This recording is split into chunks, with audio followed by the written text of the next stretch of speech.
A young boy of good upbringing moves across a vast wasteland.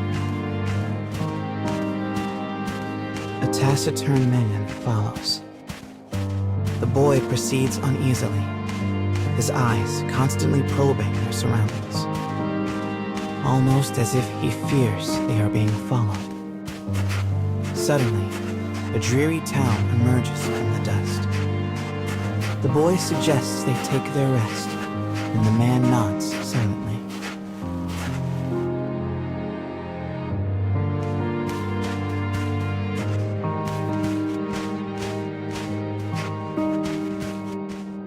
The two make for a nearby eatery, hoping to shake the road from their weary bones.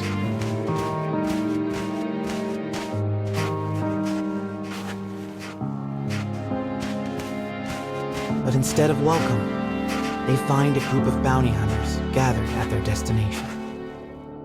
The lead hunter stares at the child, appraising him. "You royalty, boy?" His voice is wrath. The boy remains silent, his head hanging low. Perhaps angered by the lack of response, the bounty hunter suddenly draws his gun. Two shots ring out and fade into the dusk.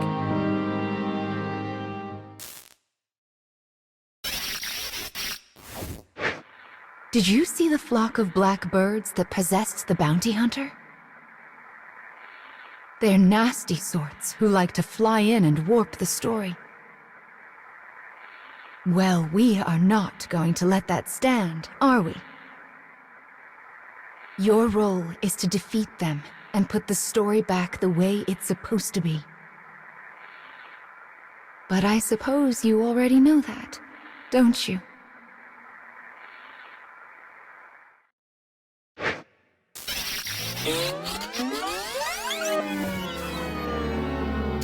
Perhaps angered by the lack of response, the bounty hunter suddenly draws his gun.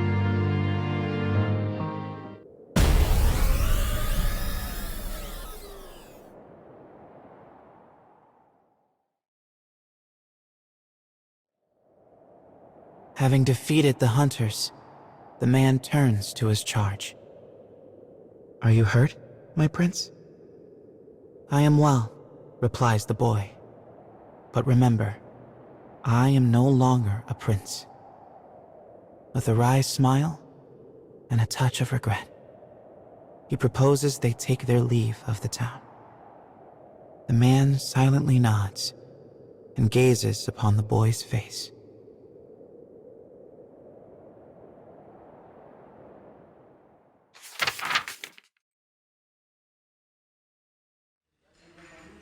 Wherever people gather, stories come with them. But saloons have a special ability to loosen even the tightest of lips. Such rumors are what brings the woman with the mechanical arm and leg to this place.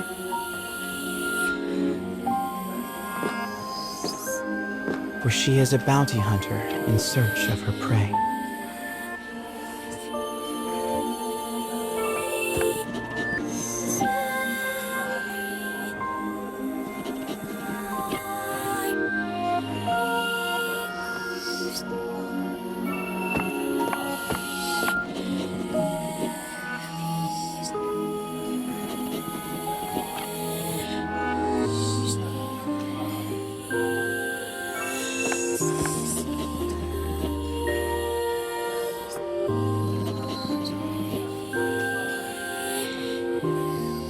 The information she obtains from the patron seems vague, but it is more than enough. Gathering herself, she exits the saloon in pursuit of her target.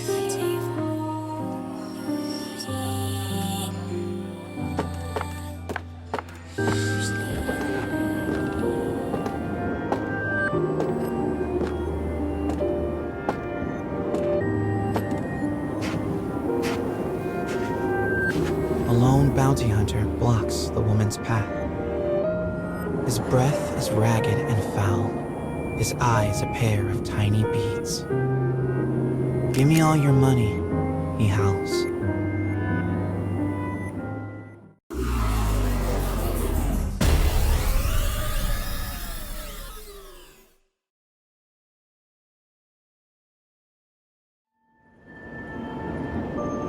It is over in a moment.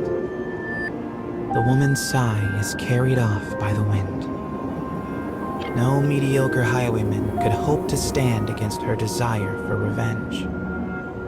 The woman heads for the forest in pursuit of her target.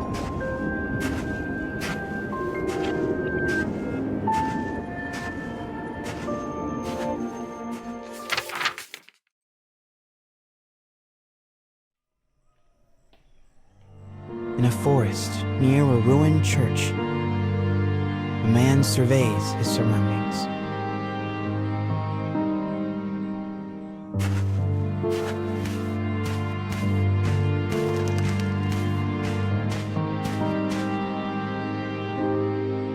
It would appear he is searching for food.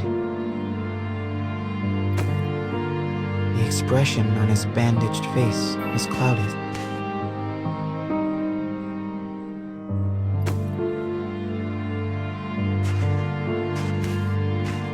The grasses rustle ominously as they part. It seems the man is not the only one in search of food. The animals in this place are lean, starving, desperate, and they will do what they must to survive.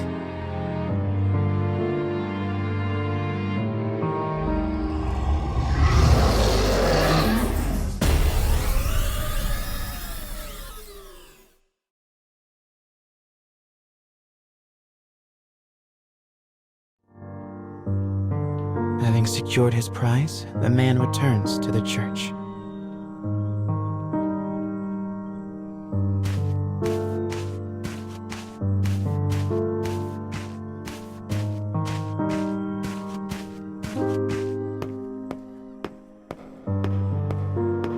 The sound of his worn boot heels echoes throughout the dilapidated chapel. A boy lies at the back, his face drawn and haggard. The man kneels down and offers some of the food he collected. But the boy is too weak to hold it. His body will not allow him to accept even this meager meal. The boy tries to brush it off with a feeble smile, but the man just stares down at him in silence.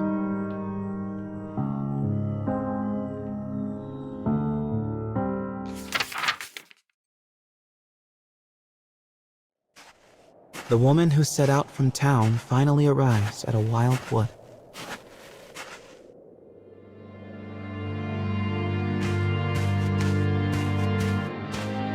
Soon, she comes across the ruins of a once proud church.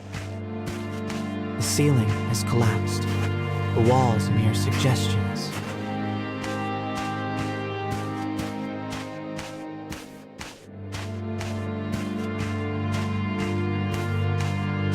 But in the very back of the church, she finds a deteriorated clockwork soldier, as well as the corpse of a boy. As the woman approaches, the clockwork soldier suddenly rises. He levels his weapon at her and lets fly with a fearsome howl.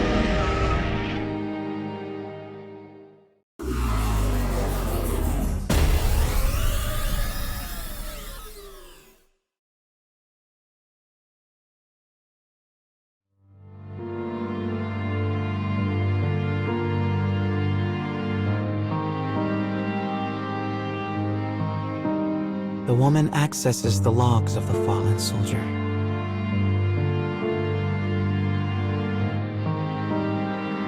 The boy was a prince, driven from his kingdom. The clockwork soldier traveling with him was his guardian and his friend.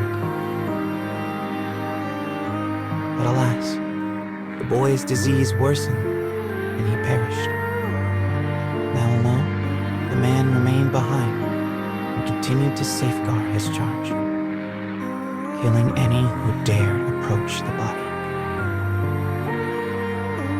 For 100 years, the man stood watch. Their kingdom fallen, his body rust, was my shadow. Yet still he remained to protect his friend.